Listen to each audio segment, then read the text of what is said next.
Your girl Amara Doris today, and I'm going to be talking about a very important topic for me, a very important topic around the globe, a very important topic. I think that I can share what I passed through during my teen age, how I overcome it, how I dealt with it, and it's going to be very, very helpful to you watching my video right now. So yes, I'm going to be talking about how to deal with sexual urge in your marriage, in your teenage, if you have a teenager, if you have a teen sister, or how to deal with sexual urge generally. So yes, it's a very, very wide case. Like, it happens every day, because as a human being we have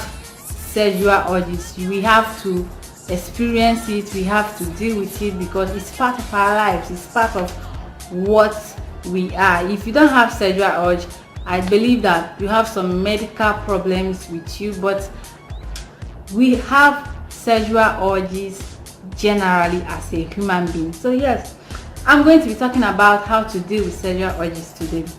And of course, sexual urge is good. It's good to have sexual urge, it's good to experience it, but sometimes it's way more bigger for some people to handle. It's way more difficult for some people to handle it. And you see some people that if they don't have sex every day or every 2 days or every 30 minutes, they can't be themselves, and it's a big problem for that person, because you can't have a normal life like others. You can't do what others are doing. You can't manage yourself well. You have to be moving through and fro. You have to be thinking about how to satisfy yourself, how to make yourself to be good again, without doing any other activities in life, which is very important also. So yes, sex urge. Let me come to sex urge. Sex urge is good in marriages, because in a marriage, if you don't have sex urge, it can cause a lot of problems between the spouses, between the couples, because you may marry someone that has a very high sex urge, and you as a woman or as a man, you don't have that time. You are always busy, and it can cause a problem with you.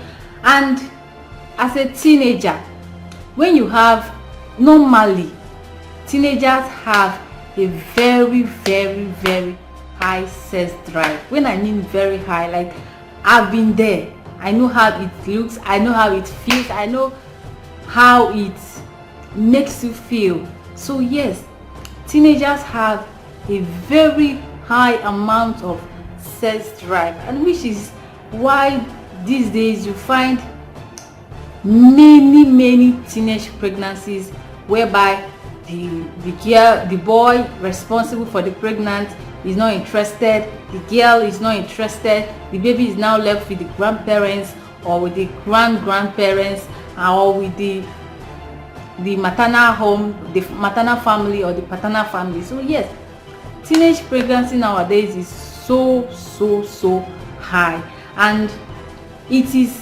mainly because of the high sex drives teenagers have. It is so annoying, because some parents don't have that time to talk to their teenagers. They feel like, no, it's not the time to talk to them. Let me wait till they are 20, let me wait till they are 21, before I start talking to them. But you don't know that child has been listening to music, watching videos, reading comments, visiting websites, reading blogs that you don't know.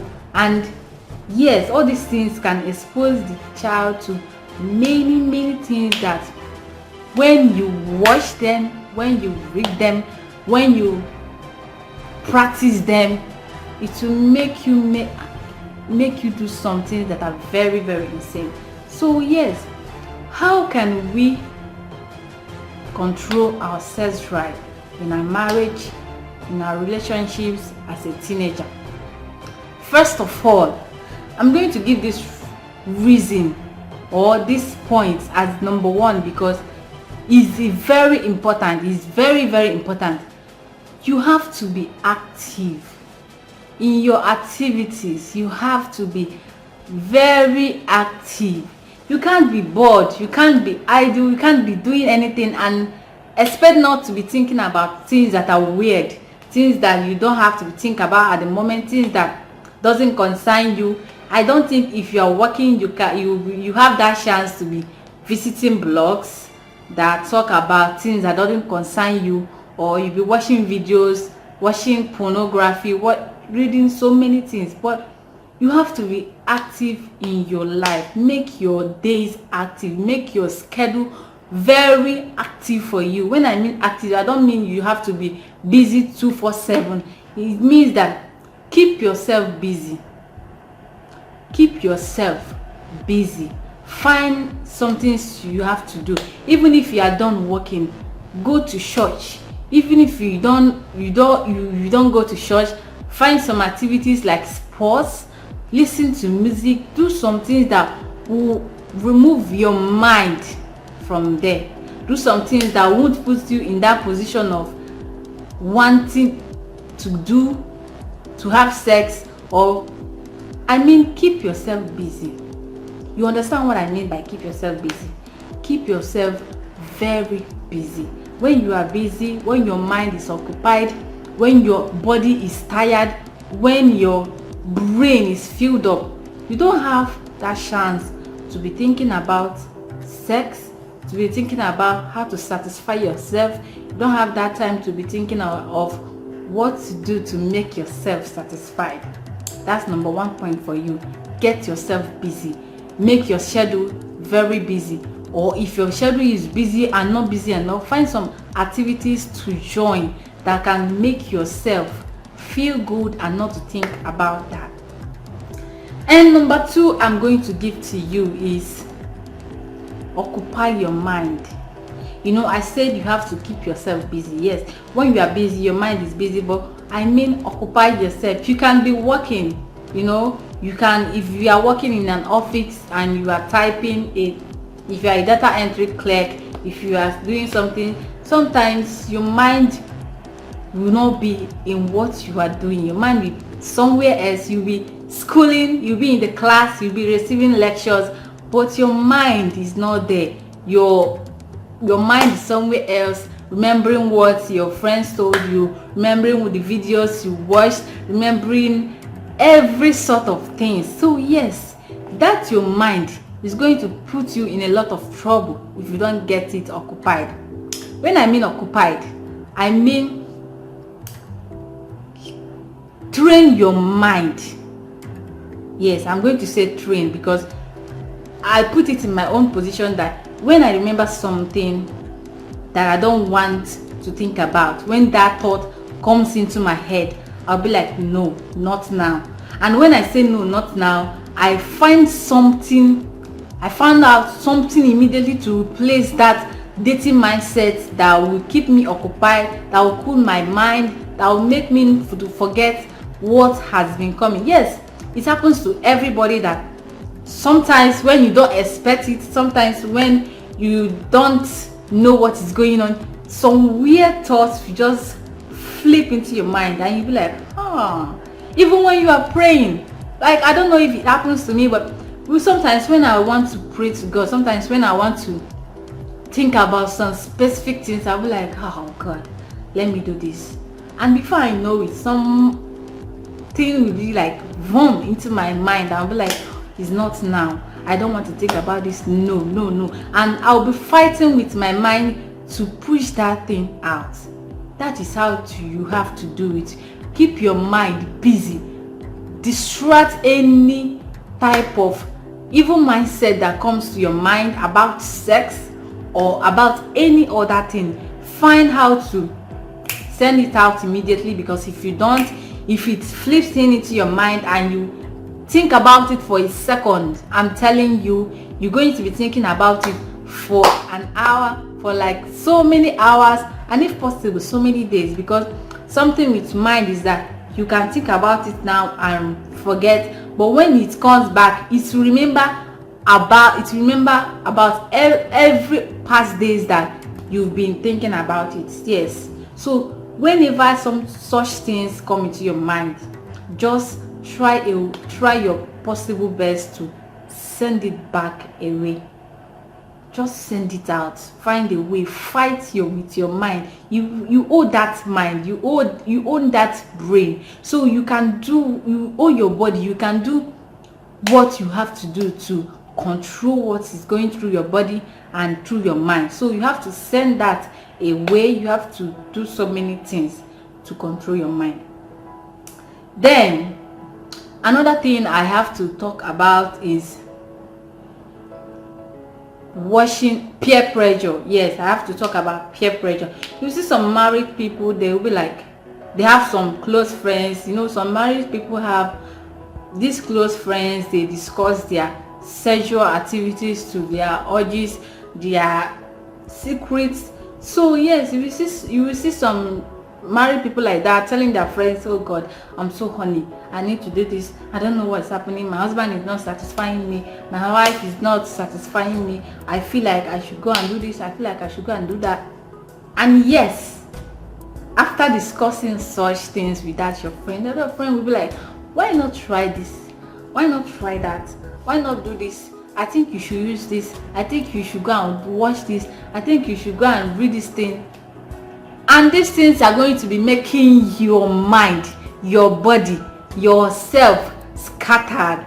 Like if you have such friends, it's good to have friends that you talk to about your secrets, but avoiding such friends is going to make you a whole lot better, because when you discuss your marriage, your sexual activities with your friends, your marital sexual activities with your friends, is going to cause or bring a lot of things into your marriage, which is not going to be good, or which are going to be good sometimes. But avoiding peer pressure, that is friends that will push you into doing things that will not work for you, friends that will make you do things you don't want to do, friends that even if you want to do that, you know that if you do this, it's not going to work for you. If you do this, it's going to make you feel bad. It's going to make you feel good, but I don't want it right now. Such friends, you have to depart from them. You have to move away from them. Not necessarily means unfriending them. You can be friends with them, but distance yourself from such friends, because such friends are going to put you in a lot of trouble. When I mean trouble, I mean a whole lot of trouble, a very big trouble if you don't do so. Yes. So now I have another thing, is visiting sites. And when I mean sites, you people know sites that I'm talking about. Visiting sites, reading blogs, reading text messages, watching videos that will put you more in the mood, that will make you that will make the sex urge or the sex drive to be rising and rising and rising, and before you could know what you are doing, you have done something that is unacceptable, something that is very, very wrong. Yes, if you want to control your sex urge in your relationship, in your marriage, as a teenager, you have to stop watching some videos that will make you not to do so. So those videos that you are having a big problem with sex urge, and you're watching a pornographic video where they are having sex, do you think it's going to make it worse or better? It's going to make things very, very, very, very hard for you. You have to avoid watching such videos. You have to avoid reading text messages that, you know, there are some text messages that when you read, oh my God, you'll be like, I'm so horny right now, I need to do this, I need to do that. You have to avoid reading such text messages. And we have romantic novels. We have many novels, many write-ups that talk about sex, that talk about satisfying yourself, that talk about so many things. You have to avoid such novels, such write-ups. Avoid visiting websites that have a lot of sexual activities going on when you want to control your sexual urge. It's when you want to increase your sexual urge that you visit such sites or videos or text message. But when you want to control it, you depart from it. You depart from it, because watching those videos, I'm telling you that some Africans say that there is some demons in those videos, that are some spirits in those videos. It's not spirit, it's your brain.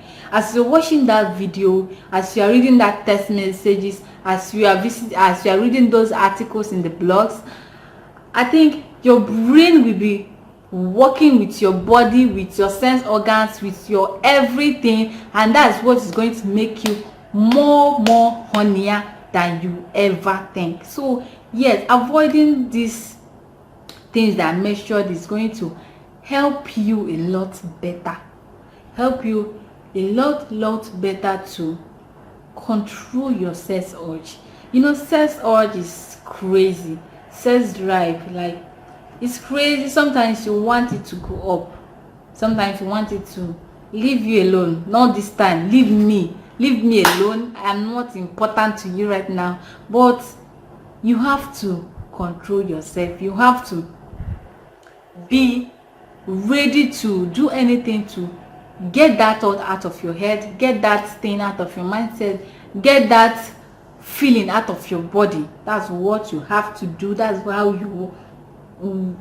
you have to work for it before you will get to it. Then I think another way you can reduce your sex urge, or you can control your sex urge, is by talking to someone.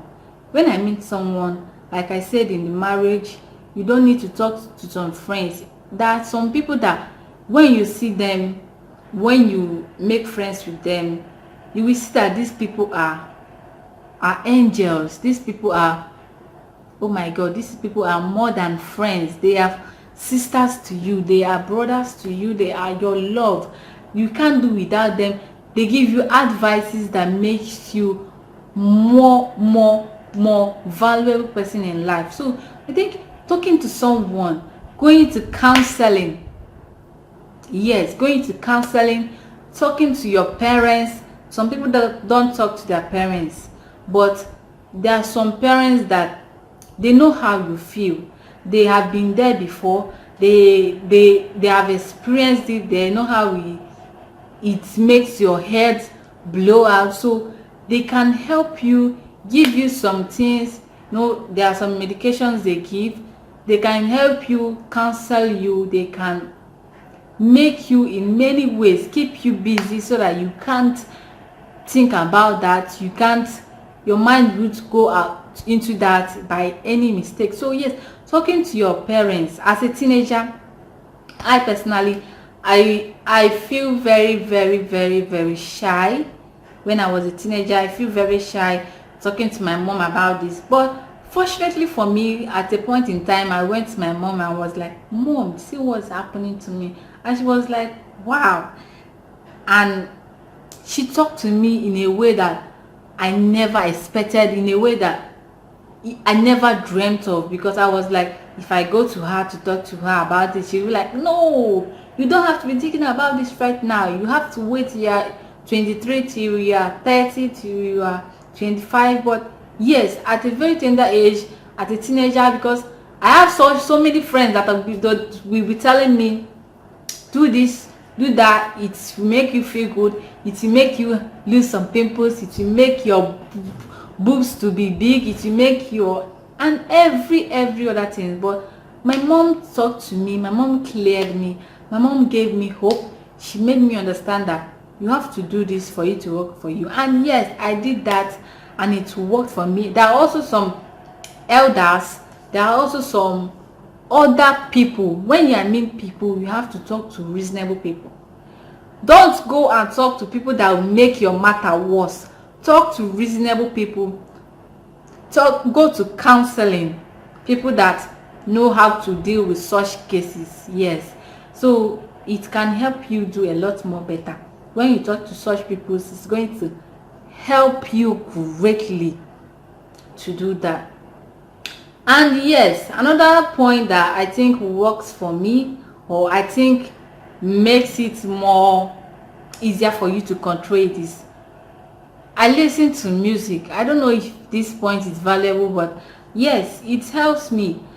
When I feel like I'm having this type of feeling, when I know that I'm beginning to feel like this, I'll just bring in my headset, and I listen to inspirational talks. I listen to cue music. I listen to so many things, motivational speakings. So yes, it helps me a lot, because as I'm listening to that, my mind is going off from where it is before, and it's starting to think about my life, my future, how I want this to be, what I want to do with my life, how I want to live, how to achieve my dreams. Yes, so listening to music, reading inspirational books or inspirational talks is going to help you a lot better.